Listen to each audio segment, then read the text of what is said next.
Do you think importers are also unofficially mapping a kind of supplier who is serious about climate change impact, managing CBAM, climate risk management, and in this particular context, being serious about CBAM?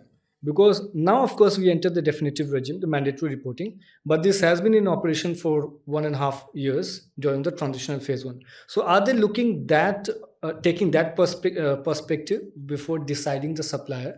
Because that tells you whether you are serious about your climate risk management or not.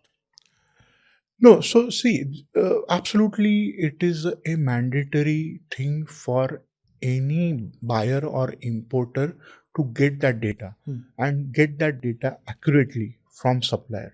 So, if any supplier is not serious or just not doing that calculation properly or correctly, or just somehow managing that data, if because the buyer asked it, and submitting that without proper process, Hmm. so that particular supplier is putting the importer or the buyer in risk.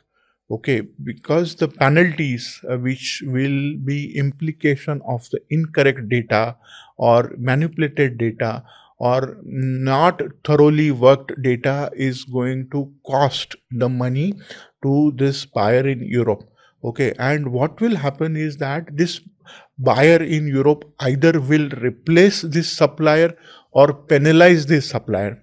Okay, so that is why if the exporter is not serious or still not doing its planning to give this data accurately, that particular exporter is risking his business.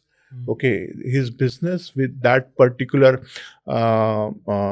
importer, or maybe with the Europe itself, because if there is a miscalculations or mis data representation, if that is found in the audit phase, there are severe penal causes which I think no exporter would like or can afford these mistakes.